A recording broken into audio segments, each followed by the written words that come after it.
Hello, मैं आशीष कुमार पांडे एक बार फिर से आपके बीच हूँ Megha civil services academy Hazaribagh Jharkhand की ओर से। दोस्तों, जैसा कि मैंने पिछली बार बतलाया था अपने वीडियो में कि जेएसएससी सीजीएल जो झारखंड का एग्ज़ाम होने वाला है उसको ध्यान में रखते हुए अभी मैं जीएस के अलग अलग पेपर्स को मैं डील कर रहा हूँ। उसमें मैंने कुछ वीडियो फिजिक्स का डाला था और पिछली बार मैंने शुरुआत किया था पॉलिटी का। तो आज मैं फिर उसी क्रम को आगे बढ़ाता हूँ। इंडियन पॉलिटी में जिस टॉपिक को मैंने उठाया था आज मैं उसको कंप्लीट करूंगा। पिछली बार अगर आपने मेरा वीडियो देखा होगा तो आपने देखा होगा कि मैंने पिछली बार फंडामेंटल राइट्स मतलब मौलिक अधिकार को डील किया था, क्योंकि कई क्वेश्चन उससे आते हैं। तो पिछली बार मैंने फंडामेंटल राइट्स मतलब मौलिक अधिकार, इसके बारे में मैंने शुरू किया था। तो जैसा कि आप लोग जानते भी हैं कि मौलिक अधिकार अनुच्छेद 12 से लेकर 35 तक है। इसमें मैंने अनुच्छेद 14 से लेकर 22 तक दो अधिकारों को मैंने डील कर दिया था। एक स्वतंत्रता का अधिकार और एक समानता का अधिकार।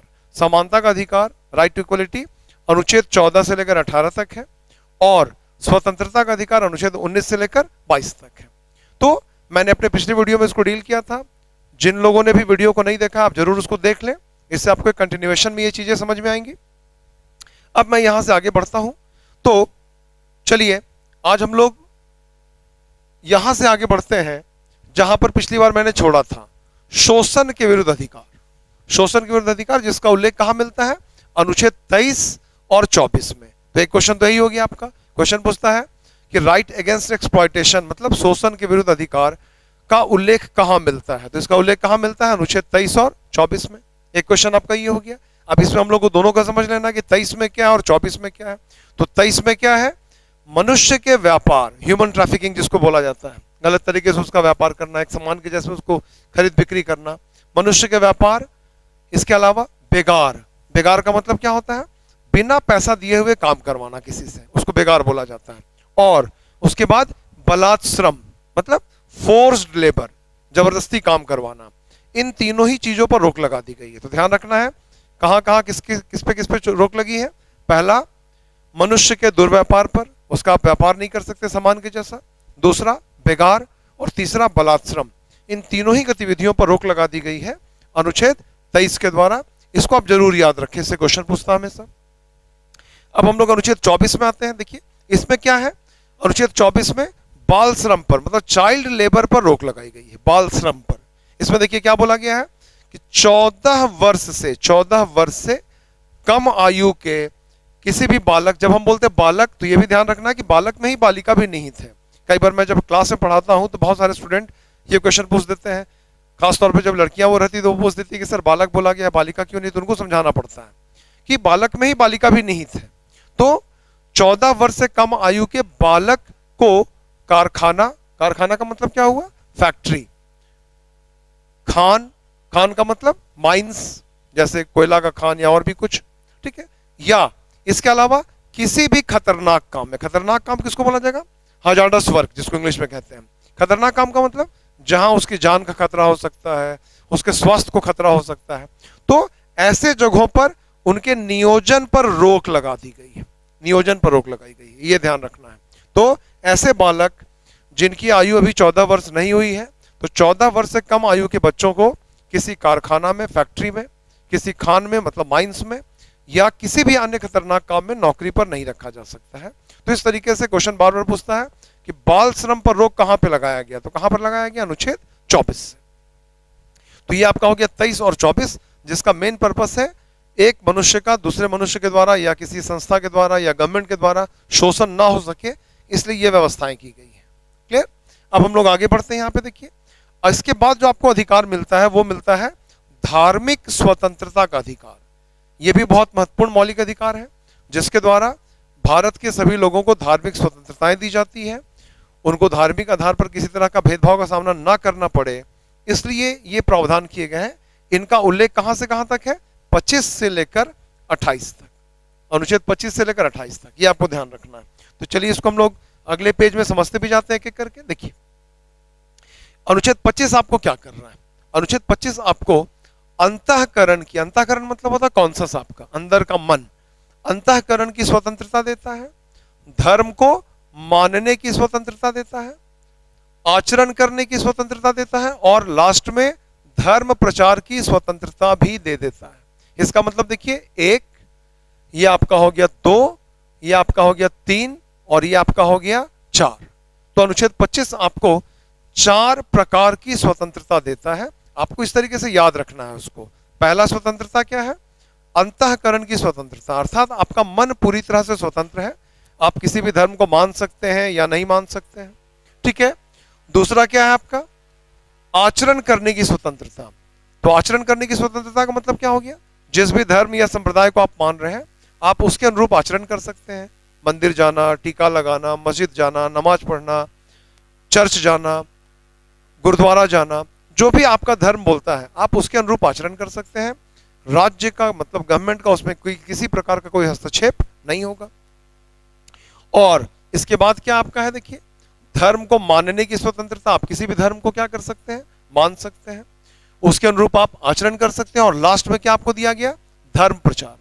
जिस भी धर्म को आप मानते हैं उस धर्म का आप प्रचार प्रसार भी कर सकते हैं। इसका मतलब क्या हुआ कि अनुच्छेद 25 आपको व्यापक अधिकार दे रहा है।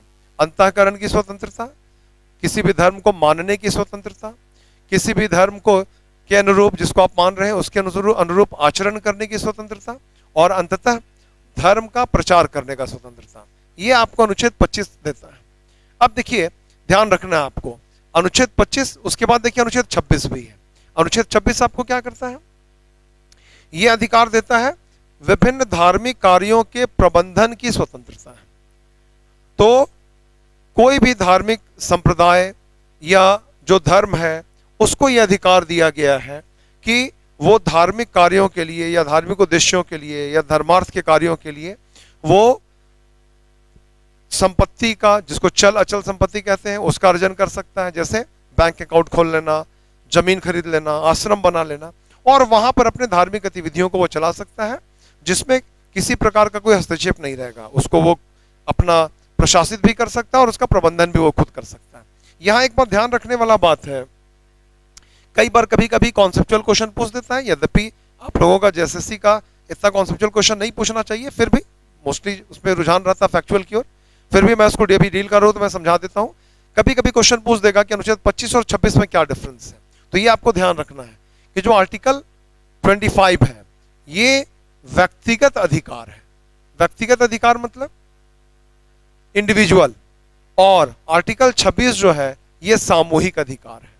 सामूहिक मतलब ये कलेक्टिव राइट है, मतलब ये किसी धार्मिक संप्रदाय या किसी धर्म को सामूहिक तौर पे दिया जा रहा है कि वो अपने धार्मिक उद्देश्यों को पूरा करने के लिए चल या अचल संपत्ति का अर्जन कर सकता है, उसका प्रबंधन कर सकता है, उसका प्रशासन अपने हिसाब से कर सकता है।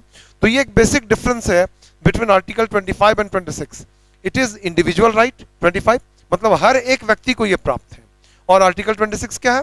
कलेक्टिव राइट है, जो किसी धार्मिक संप्रदाय या किसी धर्म को ये प्राप्त है। तो ये अंतर को आपको ध्यान रखना जरूर। कभी अगर कॉन्सेप्चुअल क्वेश्चन आ गया तो आप इसको आसानी से सॉल्व कर सकते हैं। अब हम लोग देखिए आगे बढ़ते हैं। अनुच्छेद 27, ये भी एक महत्वपूर्ण अधिकार है। ये क्या है? ये स्पष्ट करता है कि धर्म के आधार पर किसी भी प्रकार का टैक्सेशन नहीं हो सकता, मतलब कोई भी कर धार्मिक आधार पर नहीं लगाया जा सकता है। इस बात की घोषणा अनुच्छेद 27 में की गई है। क्लियर? और 28 में क्या है? 28 ये बोलता है कि किसी भी शिक्षण संस्थान जो सरकारी है उसमें किसी प्रकार की कोई धार्मिक शिक्षा नहीं दी जाएगी। ये महत्वपूर्ण बात है, इसको ध्यान रखना है कि जो सरकारी गवर्नमेंट का जो शिक्षण संस्थान है उसमें कोई धार्मिक शिक्षा नहीं दी जाएगी, मतलब धर्म आधारित शिक्षा वहां नहीं दी जाएगी। लेकिन इसको थोड़ा विस्तारित भी किया गया है। बोला गया है कि ऐसे शिक्षण संस्थान जो निजी है, राज्य के द्वारा मान्यता प्राप्त है, ऐसे शिक्षण संस्थानों में धार्मिक शिक्षा दी जा सकती है, लेकिन उसका एक लिमिट क्या है? उसका लिमिट ये है कि जो भी वहां पढ़ता है या जो वहां काम करता है उनको ऐसे धार्मिक शिक्षाओं के क्लास में शामिल होने के लिए आप उसको कंपेल नहीं कर सकते हैं। तो ये आपका अनुच्छेद 28 है, ठीक है, जहां बोला गया कि किसी भी शिक्षण संस्थान जो सरकारी है वहां धार्मिक शिक्षा नहीं दी जाएगी। यद्यपि जो निजी है, सरकार द्वारा मान्यता प्राप्त है, वहां धार्मिक शिक्षा दी जा सकती है, लेकिन किसी को उसमें शामिल होने के लिए कंपेल नहीं किया जा सकता है। तो मैं उम्मीद करता हूं कि आप ये जो धार्मिक शिक्षा का अधिकार है 25, 26, 27 और 28 इसको समझ पाए होंगे और इसको आप याद रखेंगे, क्योंकि इससे क्वेश्चन आता है। अब हम लोग आगे बढ़ते हैं फिर इसमें। ये देखिए, अब ये आपका नेक्स्ट जो है वो शिक्षा और संस्कृति संबंधी अधिकार है। ठीक है, 29 और 30 ठीक है। तो अनुच्छेद 29 और 30, एक क्वेश्चन ये हो गया आपका कि शिक्षा और संस्कृति संबंधी अधिकार कहां दिए गए हैं, तो कहां दिए गए हैं 29 और 30 में। तो इसको एक एक करके समझना है। देखिए, अनुच्छेद 29 क्या बोलता है, वो ये बोलता है कि कोई भी ऐसा समुदाय जिसकी अपनी भाषा है या लिपि है या संस्कृति, तीन चीजों को ध्यान रखना है, भाषा, लिपि और संस्कृति। तो कोई भी ऐसा समुदाय जिसका कोई विशेष भाषा है, कोई विशेष लिपि है या कोई विशेष संस्कृति है, तो उनको यह अधिकार दिया गया है कि वो अपने इन चीजों को संरक्षित करके रख सकते हैं, अर्थात उनके ऊपर जबरदस्ती कोई दूसरी भाषा या लिपि या संस्कृति को थोपा नहीं जाएगा। इस बात का उल्लेख अनुच्छेद 29 में मिलता है। तो ये एक महत्वपूर्ण अधिकार माना जाता है उन लोगों के लिए जिनकी संख्या कम है। तो संख्या कम है मतलब जो अल्पसंख्यक है। इसलिए कभी कभी कई बुक में ऐसा क्वेश्चन मिल जाता है कि अल्पसंख्यकों को विशेष तौर पे अधिकार कहां पे दिया गया, तो वो अनुच्छेद 29 में और 30 में दिया गया है। ठीक है, और 30 उसी का विस्तार है। 30 क्या बोला गया कि ऐसे समुदाय जिनकी अपनी भाषा है, अपनी लिपि है, अपनी संस्कृति है, तो उनको ये अधिकार दिया गया कि वो इन चीजों को संरक्षित करने के लिए, इनको फैलाने के लिए, लोगों तक पहुंचाने के लिए अगर वो चाहे तो अपनी रुचि के शिक्षण संस्थान की स्थापना कर सकते हैं। शिक्षण संस्थान की स्थापना कर सकते हैं। ऐसे शिक्षण संस्थानों को ही बोला जाता है माइनॉरिटी ठीक है, इंस्टीट्यूशंस ठीक है, इंस्टीट्यूशंस। तो कल आप लोग को याद होगा मैंने आप लोग को पढ़ाया था अनुच्छेद 15(5).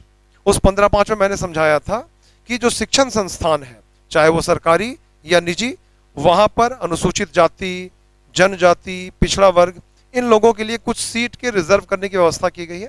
लेकिन वहां मैंने समझाया था कि जो माइनॉरिटी स्कूल कॉलेजेस है, जो अल्पसंख्यक के हैं, वहां इस रिजर्वेशन पॉलिसी को नहीं लागू किया गया है। तो इसलिए देखिए, आपको यह ध्यान रखना है कि वैसे शिक्षण संस्थान जो अल्पसंख्यकों के द्वारा स्थापित किए जा रहे हैं अपने हितों को सुरक्षित करने के लिए, उसका उल्लेख ही मिल रहा है अनुच्छेद 30। और ध्यान रखना कि यहाँ पर अनुच्छेद 15(5) के अंतर्गत जो रिजर्वेशन पॉलिसी वो लागू नहीं होती है। तो चीजों को कनेक्ट करके पढ़ना है, उससे आपको आगे जाते साथ आपको पीछे भी जाने का आदत होना चाहिए कि जो पीछे की चीजें उसको समझ लेना है। तो मैं उम्मीद करता हूं कि जो शोषण के विरुद्ध अधिकार है अनुच्छेद 29-30 ये आप समझ पाए होंगे। अब हम लोग अगले अधिकार की ओर जाते हैं। तो जो अगला अधिकार है, जो आखिरी हम लोग का है, छठा देखिए, आपको मैंने समझाया था कि मूल संविधान में 7 प्रकार के मौलिक अधिकार थे, लेकिन एक जो था संपत्ति का अधिकार, उसको हटा दिया गया है। तो अब 6 प्रकार के रहे। तो जो छठा है वो है संवैधानिक उपचारों का अधिकार। ठीक है, तो इसका उल्लेख कहां मिलता है? इसका उल्लेख मिलता है अनुच्छेद 32 में। ध्यान रखना, 31 में नहीं, 32 में मिलता है। 31 में क्या, मैं उसको भी बतला दूंगा थोड़ी देर में। तो अनुच्छेद 32 में संवैधानिक उपचारों का अधिकार मिलता है। इसमें क्या बोला गया है कि अगर किसी भी व्यक्ति के मौलिक अधिकार को कम कर दिया जाता है या छीन लिया जाता है या कोई ऐसा प्रयास किया जाता है छीनने का, तो वह व्यक्ति इसके लिए न्यायालय की मदद ले सकता है। और किस न्यायालय की मदद ले सकता है? वो मदद ले सकता है उच्चतम न्यायालय की, सुप्रीम कोर्ट को। यह ध्यान रखना है कि आर्टिकल 32 जो है ये सुप्रीम कोर्ट को ये ड्यूटी देता है कि वो लोगों के मौलिक अधिकारों की रक्षा करे। तो ये आपको ध्यान रखना है। और सुप्रीम कोर्ट तब क्या करता है? सुप्रीम कोर्ट रिट जारी करता है। रिट का मतलब क्या होता है आपको पता होगा, मोटे तौर पे समझ लेना। रिट का मतलब एक तरह का ऑर्डर, आदेश, ठीक है, या निर्देश। तो ये कौन जारी करता है? ये सुप्रीम कोर्ट जारी करता है। ठीक है, और ये रिट कितने प्रकार के होते हैं? 5 प्रकार के होते हैं। और इसका पर्पस क्या होता है? इसका पर्पस होता है लोगों के मौलिक अधिकारों की रक्षा करना। ठीक है, तो सुप्रीम कोर्ट ये रिट कब जारी करेगा? जब कोई व्यक्ति, आप हो सकते हैं, मैं हो सकता हूं, अगर मुझे लगता है कि मेरे मौलिक अधिकार को छीना जा रहा है, कम किया जा रहा है, तो मैं अपील कर सकता हूं सुप्रीम कोर्ट में। ठीक है, इसी को बोला जाता है रिट अधिकारिता भी सुप्रीम कोर्ट का। सुप्रीम कोर्ट क्या करता है, लोगों के मौलिक अधिकारों की रक्षा करने के लिए रिट जारी कर सकता है। और ये रिट कितने प्रकार के होते हैं, 5 प्रकार के। आप जरूर जानते होंगे इसको, जब हम लोग उच्चतम न्यायालय पढ़ेंगे तो वहां पे फिर से उसको समझेंगे। एक होता है हैबियस कॉर्पस, ठीक है, एक होता है मंडमास, ठीक है, एक होता है प्रोहिबिशन, प्रोहिबिशन, ठीक है, एक होता है सर्टियोरेरी, और एक होता है क्वा वारंटो, क्वा वारंटो, क्वा वारंटो। देखिए, एक होता है हैबियस कॉर्पस, जिसको हिंदी में बोला जाता है बंदी प्रत्यक्षीकरण।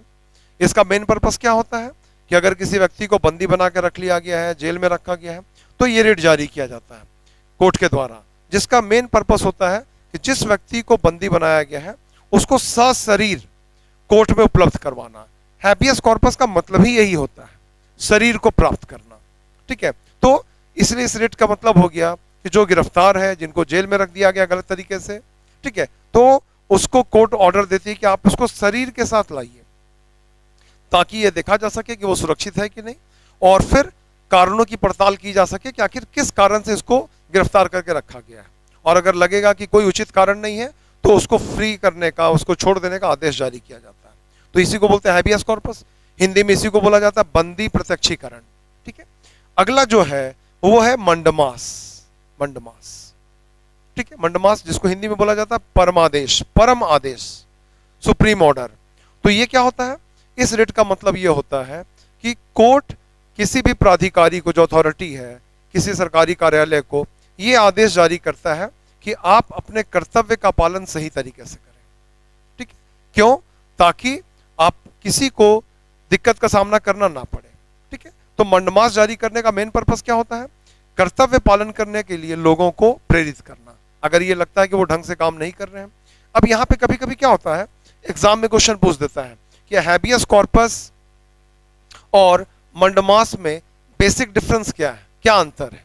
तो इसको ध्यान रखना है कि जो हैबियस कॉर्पस होता है, ये रिट, ये किसी को भी जारी किया जा सकता है। किसी को मतलब गवर्नमेंट को जारी हो सकता है, गवर्नमेंट अथॉरिटीज को जारी हो सकता है, साथ ही साथ किसी प्राइवेट व्यक्ति को भी जारी हो सकता है। प्राइवेट व्यक्ति मतलब कोई भी व्यक्ति जिसका सरकार से दूर दूर तक कोई लेना देना नहीं, जैसे मैं हो सकता हूँ, आप हो सकते हैं। अगर मान लीजिए मैं ही किसी को गिरफ्तार करके अपने पास रखे रहता हूँ, तो मेरे खिलाफ भी ये रिट जारी हो सकता है कि आपने जिसको गिरफ्तार करके रखा आप उसको लाइए। इसका मतलब ये ध्यान रखना है आप लोगों को कि जो हैबियस कॉर्पस रिट है, ये गवर्नमेंट, जिसको हम लोग राज्य कह सकते हैं, उसको भी जारी हो सकता है, और साथ ही साथ प्राइवेट व्यक्ति को भी जारी हो सकता है। लेकिन जब मंडमास की बात होती है, मंडमास, परमादेश, तो ये कभी भी किसी प्राइवेट व्यक्ति को जारी नहीं हो सकता है। ये सिर्फ गवर्नमेंट अथॉरिटीज को ही जारी हो सकता है, उन्हीं को कर्तव्य पालन करने के लिए आप कंपेल कर सकते हैं। जो प्राइवेट है उनको आप कंपेल नहीं कर सकते। तो ये एक बेसिक डिफरेंस है दोनों के बीच में, इसको ध्यान रखना है। कई बार क्वेश्चन ऐसा आ जाता है। अगला जो रिट है दैट इज प्रोहिबिशन, उसको प्रोहिबिशन कहते हैं। तो प्रोहिबिशन का मतलब हिंदी में इसको बोलते हैं प्रतिषेध। ये किसको जारी होता है, लोअर कोर्ट्स को जारी होता है। और इसका मेन पर्पस क्या होता है कि लोअर कोर्ट्स को ऐसे काम को करने से रोकना जो उनके अधिकार क्षेत्र में नहीं है। अगर लगता है कि वो कुछ ऐसा काम कर रहे हैं जो उनको नहीं करना चाहिए, उनके जुरिस्डिक्शन में नहीं आता है, तो ये रिट जारी किया जाता है और उनको बोला जाता है कि आप ऐसा कोई काम ना करें। तो ये भी ध्यान रखिए, कभी कभी ये भी क्वेश्चन पूछ देता है कि मंडमास और प्रोहिबिशन में क्या अंतर है। तो मंडमास जो है उसमें लोगों को काम करने के लिए बोला जाता है कि आप अपने कर्तव्य का पालन करें, और प्रोहिबिशन में क्या है, कोर्ट को काम करने से रोका जाता है कि आप कोई काम ऐसा मत कीजिए जो आपको नहीं करना। तो ये एक बेसिक डिफरेंस माना जाता है। इसके अलावा ये कह सकते हैं कि प्रोहिबिशन लोअर कोर्ट्स को जारी होता है, ये ध्यान रखना है आपको। और अगला जो रिट होता है दैट इज सर्टियोरेरी, जिसको हिंदी में कहा जाता है उत्प्रेषण। तो ये रिट भी लोअर कोर्ट्स को जारी होता है और इसका पर्पस होता है कि अगर ये लगता है कि किसी लोअर कोर्ट में कोई मामला ढंग से नहीं चल पा रहा है तो उसको वहां से निकालकर दूसरे कोर्ट में भेजा जा सकता है। तो ये क्वेश्चन बार बार पूछता है कि ऐसे कौन से दो रिट हैं जो लोअर कोर्ट्स को जारी होते हैं। तो एक प्रोहिबिशन और दूसरा सर्टियोरेरी। हिंदी में इसको बोलते हैं प्रतिषेध और उत्प्रेषण। तो इसको आपको याद रखना है। और आखिरी जो है वो दैट इज क्वा वारंटो, हिंदी में इसको कहा जाता है अधिकार परीक्षा। क्वो वारंटो का मतलब होता है कि अगर कोई व्यक्ति किसी पद पर बैठा हुआ, लोक पद पर बैठा हुआ है, ये विवाद हो जाता है कि वो उस पद पर बैठने के योग्य नहीं है या उसकी नियुक्ति ही गलत तरीके से की गई है, तो ये रिट कोर्ट के द्वारा उसको जारी किया जाएगा और उसको बोला जाएगा कि आप अपने सारे प्रमाण पत्र, सारे कागजात लाकर कोर्ट में दिखलाइए, ताकि ये साबित हो सके कि आपकी नियुक्ति वैध तरीके से हुई है। और अगर कोर्ट उससे सेटिस्फाई होता है तो वो उस अपने पद पर बना रहेगा, अदरवाइज उसको उसके पद से हटा दिया जा सकता है। तो देखिए, ये रिट ही 5 प्रकार के हैं जो उच्चतम न्यायालय जारी कर रहा है लोगों के मौलिक अधिकारों की रक्षा करने के लिए अनुच्छेद 32 के अंतर्गत। तो अब आपको फिर से ध्यान रखना है कि हमने मौलिक अधिकारों को 6 कैटेगरी को डील किया 2 वीडियोस में, पिछले वीडियो और इस वीडियो को मिलाकर। पिछले वीडियो इसको मुझे लगता है कि एक क्विक रिवीजन फटाफट कर लेना चाहिए। पहला है समानता का अधिकार, जो अनुच्छेद 14 से लेकर 18 तक है। दूसरा है आपका स्वतंत्रता का अधिकार, जो 19 से लेकर 22 तक है। तीसरा है शोषण के विरुद्ध अधिकार, 23 और 24। धार्मिक स्वतंत्रता का अधिकार 25 से लेकर 28 तक। आपका शिक्षा और संस्कृति संबंधी अधिकार 29 और 30। और सबसे अंत में संवैधानिक उपचारों का अधिकार अनुच्छेद 32। तो मैं उम्मीद करता हूं कि ये जो मैंने 6 बतलाया इसको आप समझ पाए होंगे। अब मौलिक अधिकारों से जुड़े हुए कुछ अन्य चीजों को भी मैं समझाना चाहूंगा, जिससे क्वेश्चन आता है। और कई बार क्या होता है कि जब स्टूडेंट उस पर ध्यान नहीं दिए रहते पहले से, तो वो छूट जाता है। तो इसको हम लोग डील करते हैं, देखिए समझाते हैं। हम लोग इसको समझते हैं।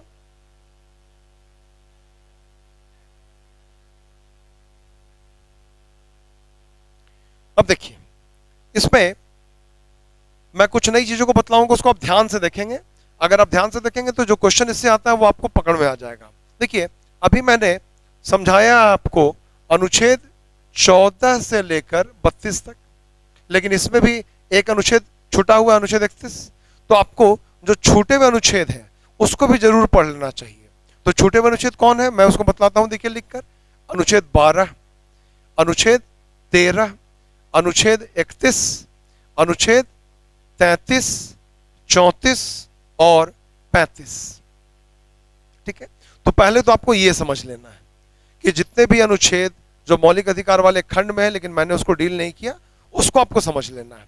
तो पहला अनुच्छेद जो है वो अनुच्छेद 12। ये क्या है, इसमें स्टेट मतलब राज्य की परिभाषा दी गई है, समझाया गया है। जब हम लोग मौलिक अधिकार पढ़ते हैं तो हर अनुच्छेद में ऐसा मिलेगा जिसमें बोला जाता है कि राज्य ऐसा नहीं कर सकता, राज्य वैसा नहीं कर सकता, राज्य भेदभाव नहीं कर सकता, ऐसा लिखा रहता है।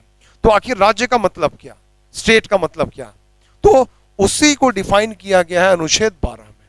तो यहां पर एक मोटे तौर पे समझ के चलना है कि जब भी हम बोलेंगे राज्य, तो राज्य का मतलब जो चीजें सरकार से संबंधित है, केंद्र की सरकार, राज्य की सरकार, जिला सरकार, ठीक है, डीसी का ऑफिस, नगर पालिका, जो भी चीजें जो सरकार से संबंधित है उसको राज्य माना जाता है, स्टेट माना जाता है। इसलिए कंफ्यूज नहीं करना है।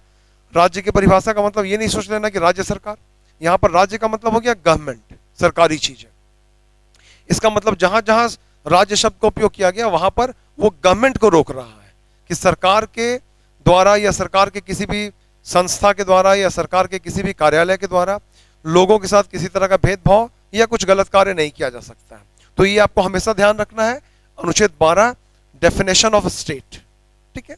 और अनुच्छेद 13 में क्या है, अनुच्छेद 13 में यह बोला गया कि कोई भी ऐसा कानून नहीं बनाया जा सकता है जिसके द्वारा मौलिक अधिकार को कम किया जा सके। इसका मतलब अनुच्छेद 13 यह स्पष्ट कर देता है कि आप एक सामान्य कानून बनाकर मौलिक अधिकारों में कोई छेड़छाड़ नहीं कर सकते हैं। यह बात अनुच्छेद 13 में बोला गया। इस बात को लेकर बहुत विवाद भी हुआ था, मैं अपने अगले वीडियोस में उसको समझाऊंगा। तो इसको भी सुप्रीम कोर्ट ने क्लियर किया कि आप मौलिक अधिकार में परिवर्तन अगर आपको करना है तो उसके लिए आपको संविधान में ही संशोधन करना पड़ेगा। आप एक सिंपल कानून बनाकर ये छेड़छाड़ नहीं कर सकते। तो इसी बात का उल्लेख आपको अनुच्छेद 13 में भी मिलता है कि कोई ऐसी विधि नहीं बनाई जा सकती है जो मौलिक अधिकारों को प्रभावित करती हो, ठीक है। तो ये आपका अनुच्छेद 13 हो गया, इसको आपको ध्यान रखना है। अनुच्छेद 31 क्या है, ये आपको संपत्ति के अधिकार का ही कुछ हिस्सा यहां भी है। एक तो संपत्ति का अधिकार आपको मिलता है अनुच्छेद 19(1)(4) में, तो अनुच्छेद 19 एक चा और प्लस अनुच्छेद 31, इन दोनों में संपत्ति के अधिकारों का उल्लेख मिलता है। लेकिन आपको पता होगा कि अब इसको डिलीट कर दिया गया है, इसको हटा दिया गया है। निरसित जिसको कहा जाता है हिंदी में, अबॉलिश इंग्लिश में कहते हैं।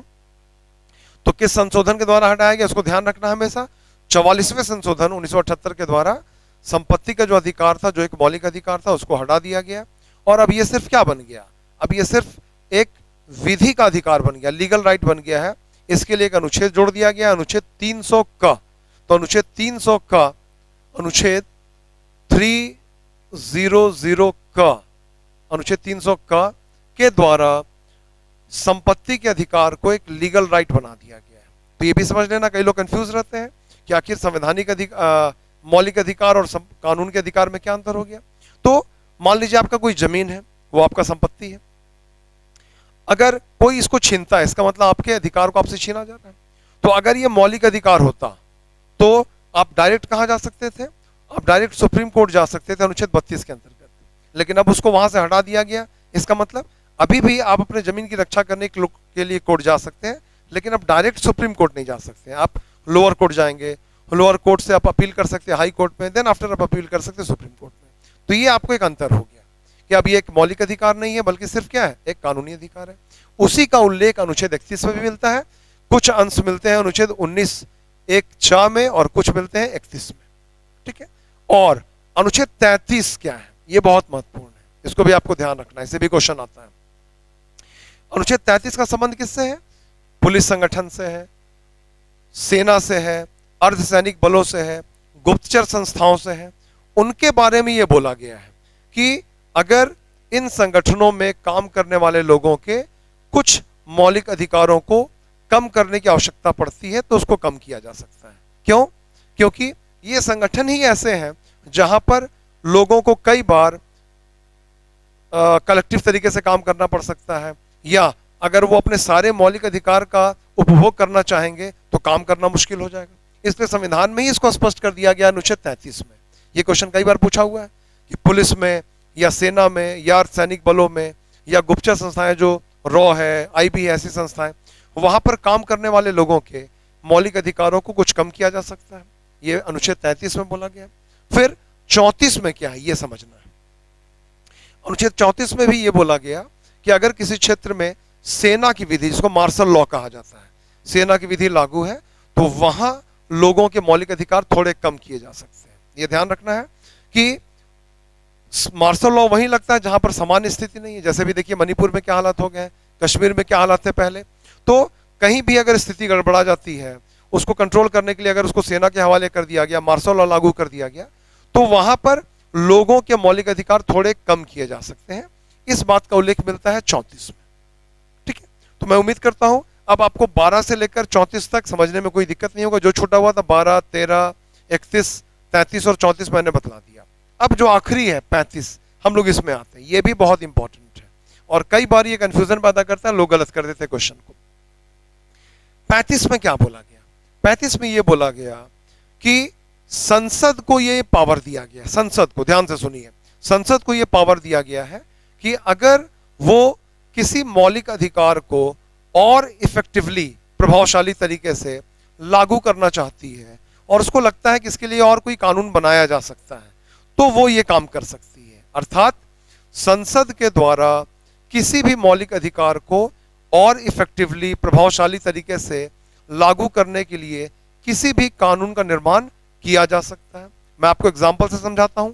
जैसे जैसे ध्यान से देखिएगा मैं क्या लिख रहा हूं, छुआछूत, छुआछूत, जैसे बेगार, जैसे बलात् श्रम, ठीक है, जैसे बाल श्रम, ठीक है, बाल श्रम।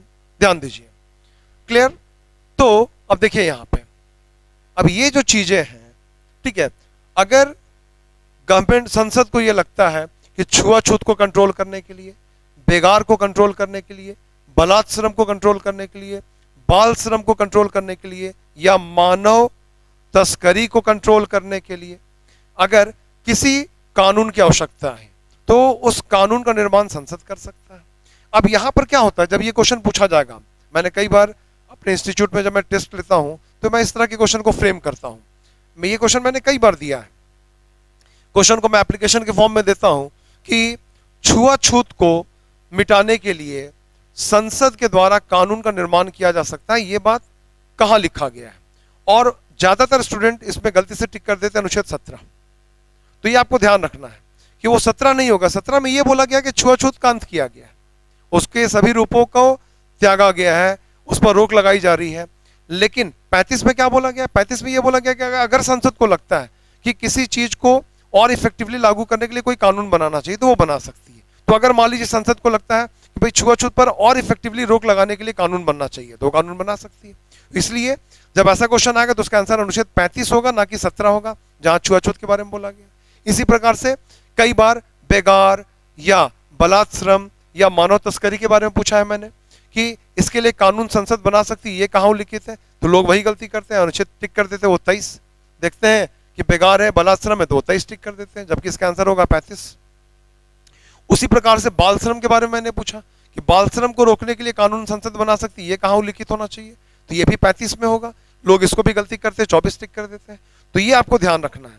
उस हिसाब से अनुच्छेद 35 बहुत इंपॉर्टेंट है। फिर से समझ लेना है कि अनुच्छेद 35 क्या है? संसद को अधिकार दे रहा है कि वो किसी मौलिक अधिकार को और इफेक्टिव तरीके से लागू करने के लिए कानून बनाने का अधिकार देता है। तो मैं उम्मीद करता हूं कि अब आपको अनुच्छेद 12 से लेकर 35 तक, अनुच्छेद 12 से लेकर 35 तक सब कुछ समझ में आ गया होगा और मौलिक अधिकार से संबंधित महत्वपूर्ण चीजें आप समझ पाए होंगे। लेकिन इसके अलावा भी, इनके अलावा भी कुछ और चीजें भी है जिसको आपको समझना चाहिए मौलिक अधिकार से संबंधित। मैं उसको भी थोड़ा सा डील करना चाहूंगा। इसके लिए देखिए मैं आपको समझाता हूं कुछ इंपॉर्टेंट चीजों को, ठीक है? इंपॉर्टेंट थिंग्स जो फंडामेंटल राइट्स के लिए है। देखिए पहला क्या है? पहला ये है कि जो फंडामेंटल राइट्स है ये कॉन्स्टिट्यूशनल राइट्स हैं। कॉन्स्टिट्यूशनल राइट्स का मतलब क्या हो गया? क्वेश्चन जब पूछेगा कि मौलिक अधिकार हमें कौन दे रहा है, तो कौन दे रहा है ये आपको ध्यान रखना है कि मौलिक अधिकार हमें संविधान दे रहा है, ठीक है? ये कोई सरकार या विधायिका ये हम लोग को नहीं दे रहा है। मौलिक अधिकार जो भी दिया जा रहा है वो संविधान के द्वारा दिया गया। संविधान ने ही मौलिक अधिकार दिया था, ठीक है? जब संविधान फ्रेम हुआ उसी समय इन सारे अधिकारों को दे दिया गया, ठीक है? तो इसका मतलब ये संविधान के द्वारा दिए गए कॉन्स्टिट्यूशनल राइट्स है ना। ये किसी सरकार की कृपा पर नहीं है कि आज सरकार मनमोहन सिंह की थी तो था, मोदी की सरकार आ गई उसने खत्म कर दिया, ऐसा नहीं हो सकता, ठीक है? ये कॉन्स्टिट्यूशनल राइट है, पहली बात। दूसरा, क्या ये अमेंडेबल है? तो इसमें अमेंड किया जा सकता है। अमेंड किया जा सकता है, अमेंड मतलब संशोधन किया जा सकता है, परिवर्तन किया जा सकता है। मतलब जो आज मौलिक अधिकार है हो सकता है कल उसको थोड़ा खत्म कर दिया जाए, या जो नहीं है उसको जोड़ दिया जाए। जैसे आप देखेंगे अनुच्छेद 21 का जोड़ दिया गया, जिसमें बच्चों के लिए शिक्षा प्राप्त करना उनका मौलिक अधिकार बना दिया गया, पहले वो नहीं था अब जुड़ गया। तो इसका मतलब इसको अमेंड किया जा सकता है। लेकिन ध्यान क्या रखना है, इसके लिए आपको संविधान में क्या करना होगा? इसके लिए आपको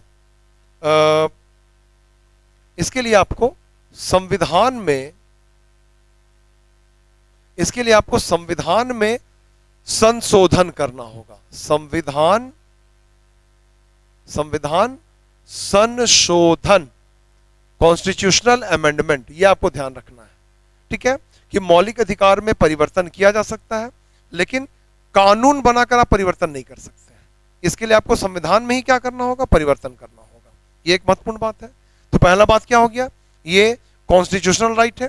दूसरा क्या है? इट इज अमेंडेबल, इसको आप अमेंड कर सकते हैं बट थ्रू कॉन्स्टिट्यूशनल अमेंडमेंट, संवैधानिक संशोधन के द्वारा, किसी सरकार के आदेश या किसी सामान्य कानून के द्वारा आप ये काम नहीं कर सकते हैं। दो बात। तीसरी बात जो है वो ये है कि अगर आपके मौलिक अधिकार को कोई छीनता है तो आप न्यायालय की मदद ले सकते हैं। किस चीज के लिए? अपने मौलिक अधिकारों को बहाल करवाने के लिए, ठीक है? आप कोर्ट में अपील कर सकते हैं। अभी मैंने पढ़ाया अभी तक, ये अपने आप में एक मौलिक अधिकार है, अनुच्छेद 32। संवैधानिक उपचारों का अधिकार, कि अगर आपके मौलिक अधिकार को छीना जा रहा है, कम किया जा रहा है, तो आप डायरेक्ट सुप्रीम कोर्ट में अपील कर सकते हैं। और आगे चल के मैं आपको बतलाऊंगा कि अनुच्छेद 226 के अंतर्गत यही सेम अधिकार हाई कोर्ट्स को भी दिया गया है। वो भी लोगों के मौलिक अधिकार के मामले को देख सकते हैं और वो भी रिट जारी कर सकते हैं, यही 5 प्रकार के। ठीक है, तो ये भी एक महत्वपूर्ण बात है मौलिक अधिकार के लिए कि हम लोग न्यायालय में अपील कर सकते हैं। अगर हमारे मौलिक अधिकार को कम किया जा रहा है, छीना जा रहा है, तो हम लोग न्यायालय में अपील कर सकते हैं। तो मैं उम्मीद करता हूं कि आप इसको समझ पा रहे होंगे। एक और चीज क्या है महत्वपूर्ण चीज, वो ये होता है कि ये जो अधिकार है ये स्वतः लागू है, स्वतः लागू है। ये आपको ध्यान रखना है। स्वतः लागू मतलब कि मौलिक अधिकार को लागू करने के लिए आपको अलग से नियम, कानून, योजना नहीं बनाना पड़ता है, जैसा कि नीति निर्देशक तत्व के लिए बनाना पड़ता है। मैं आगे चल के इसको समझाऊंगा। ये स्वतः लागू है। संविधान में लिख दिया गया कि सभी नागरिकों को बोलने का और विचारों को व्यक्त करने का अधिकार है, तो बस ये लागू है। इसके लिए आपको कोई नियम, कानून, योजना, कार्यक्रम कुछ नहीं बनाना है। ठीक है, अनुच्छेद में, संविधान में बोल दिया गया कि हर नागरिक को भारत के अंदर घूमने का अधिकार है, तो घूमने का अधिकार है। तो इस तरीके से ये आपको महत्वपूर्ण बात है कि ये चीजें आपका मौलिक अधिकार से जुड़ी हुई हैं। और इसके अलावा जो मैं बतला चुका कि ये कई प्रकार के हैं, अभी 6 प्रकार के हैं। ये भी आपको हमेशा ध्यान रखना है कि मौलिक अधिकार जो है वर्तमान में कितने प्रकार के हैं, 6 प्रकार के हैं। तो ये इनका खास महत्वपूर्ण बात हो गया। 6 प्रकार के हैं, स्वतः लागू होते हैं, न्यायालय की मदद आप ले सकते हैं, इसको संविधान के द्वारा संशोधित भी किया जा सकता है, संवैधानिक संशोधन के द्वारा, और ये एक संवैधानिक अधिकार है, किसी की कृपा से हम लोगों को नहीं मिले हैं। इन बातों को आपको ध्यान रखना है, तो मौलिक अधिकार से जो क्वेश्चन पूछेगा वो आपका गलत नहीं होगा। और इसके अलावा मैं एक सजेशन आपको और दूंगा, वो आप जरूर ध्यान रखेंगे, वो एग्जाम्पल्स को याद रखेंगे। एग्जाम्पल्स कौन से एग्जाम्पल्स? जो मैंने कल भी समझाया था अपने कल के वीडियो में कि कई मामलों में सुप्रीम कोर्ट ने, कभी कभी हाई कोर्ट ने भी मौलिक अधिकार के मामले की व्याख्या करते समय कई प्रकार के अधिकारों को अलग अलग मौलिक अधिकारों से जोड़ने का काम किया है। जैसे क्वेश्चन पूछता है कि प्रेस की स्वतंत्रता किसका भाग है, तो 19(1) का भाग है। उसी प्रकार से आजकल क्वेश्चन कई बार पूछने लगा अनुच्छेद 21 से, 21 की ओर वो फोकस कर दिया है। तो कई बार पूछ देता है कि आजीविका प्राप्त करने का अधिकार किसका भाग है, तो अनुच्छेद 21 का। इसको ध्यान रखना है, ये क्वेश्चन कई बार पूछा है। आप इन अनुच्छेदों को जरूर ध्यान रखेंगे। आजीविका, लिवलीहुड, तो आजीविका किससे संबंधित है, अनुच्छेद 21 से। ठीक है, इसमें ध्यान रखना है कि आपको काम करने का अधिकार कहां से मिल रहा है, यह भी ध्यान रखना है, 19(1)(6) से, 19(1)(6) से। ठीक है, 19(1)(6) क्या बोलता है, हर नागरिक को अपनी इच्छा पूर्वक कोई भी कारोबार, कोई भी वृत्ति, कोई भी काम, कोई भी व्यवसाय करने का अधिकार है। इसका मतलब काम करने का अधिकार आपको कहां मिल रहा है, अनुच्छेद 19(1)(6) में। लेकिन जब क्वेश्चन पूछेगा कि आजीविका प्राप्त करना, मतलब लिवलीहुड, जिससे आप पैसा कमा पा रहे, जीवन यापन कर पा रहे, वो किसका हिस्सा माना गया, तो वो अनुच्छेद 21 का हिस्सा माना गया। सुप्रीम कोर्ट ने स्पष्ट किया कि अगर उसके आजीविका के स्रोतों को उससे वंचित कर दिया जाए तो उसके लिए जीवन जीना मुश्किल हो जाएगा। याद कीजिए लॉकडाउन को, क्या हालत हो गया था लॉकडाउन का। ठीक है, कई लोगों का लॉकडाउन में व्यवसाय बंद है, कोचिंग इंस्टीट्यूट बंद था, ठीक है, स्कूल बंद थे, कॉलेजेस बंद थे, और सड़कों पे जो काम करने वाले, फुटपाथ पे काफी लोग होते हैं, उनके सारे दुकान, कई लोगों के सब कुछ बंद थे। तो लोगों के लिए आजीविका का एक संकट उत्पन्न हो गया था। तो इसीलिए सुप्रीम कोर्ट ने स्पष्ट किया है कि आजीविका का अधिकार अनुच्छेद 21 का भाग है। इसी प्रकार से भारत के अंदर भ्रमण करने का अधिकार आपको कौन देता है, 19(1)(घ), लेकिन विदेश यात्रा पर जाने का अधिकार आपको कौन देता है, अनुच्छेद 21 देता है। तो इस तरीके से अनुच्छेद 21 और अनुच्छेद 19 के जो बहुत एग्जाम्पल्स है, जो मैंने कल के वीडियो में भी समझाया था, ठीक है, आपको किसी भी किताब में भी ये मिलता है, उस पर आपको जरूर ध्यान देना है। इससे क्वेश्चन कई बार आता है। तो मैं उम्मीद करता हूं कि जितने भी चीजों को मैंने मौलिक अधिकार के कॉन्टेक्स्ट में समझाया, ये आपको समझ में आया होगा। और इन मौलिक अधिकारों के अलावा इसी से जुड़ा हुआ एक चीज है जिसको आपको जरूर याद रखना है, वो है आपका मौलिक कर्तव्य। तो जब आप मौलिक कर्तव्य की ओर जाते हैं, मौलिक कर्तव्य, तो ये आपको ध्यान रखना है, हमेशा आपको ध्यान रखना है कि मौलिक अधिकार के साथ साथ मौलिक कर्तव्य पढ़ लेना है साथ में। कुछ लोग नहीं पढ़ते हैं, अलग से पढ़ते हैं, ऐसा नहीं करना है। मौलिक अधिकार साथ में मौलिक कर्तव्य। तो मौलिक कर्तव्य में क्या है, आपको ध्यान रखना है कि मौलिक कर्तव्य मूल संविधान जो था हम लोग का, उस मूल संविधान में नहीं था। तो जब मूल संविधान में नहीं था, इसका मतलब इसको बाद में जोड़ा गया। तो इसको कब जोड़ा गया, इसको जोड़ा गया 42वें संशोधन से। 42वें संशोधन 1976 से जोड़ा गया इसको, ठीक है।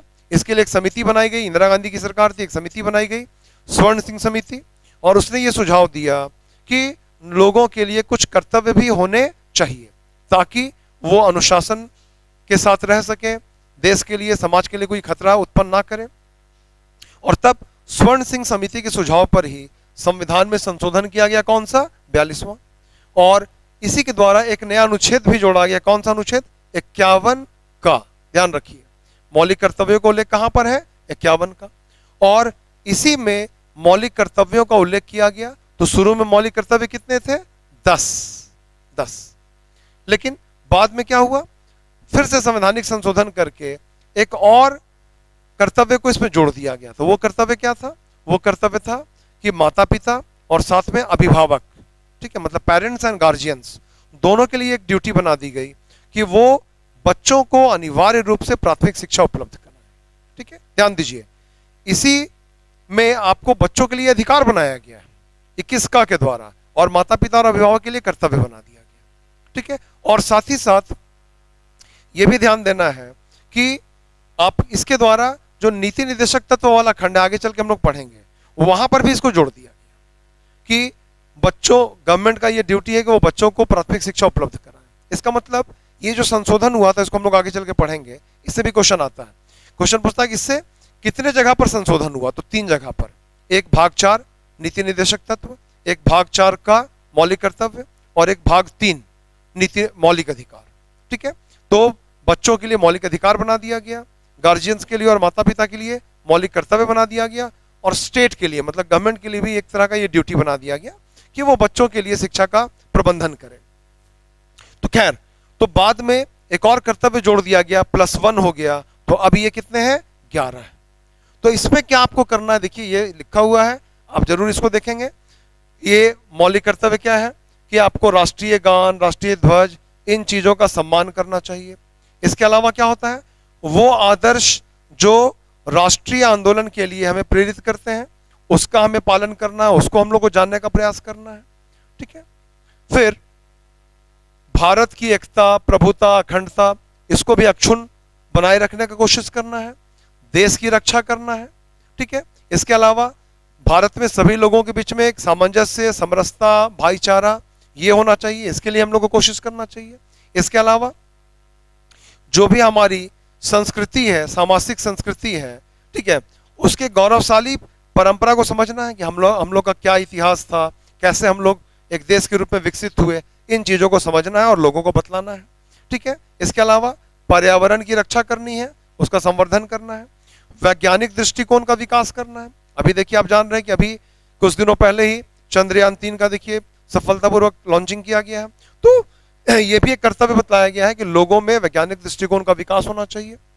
और इसी प्रकार से सार्वजनिक संपत्ति की सुरक्षा की जानी चाहिए सभी क्षेत्रों में, चाहे वो व्यक्तिगत हो या सामूहिक। हमें उत्कर्ष की ओर, मतलब और ऊंचाई की ओर जाने का कोशिश करना चाहिए, मतलब जीवन में निरंतर विकास करना है, इसके लिए कोशिश करना है, ठीक है।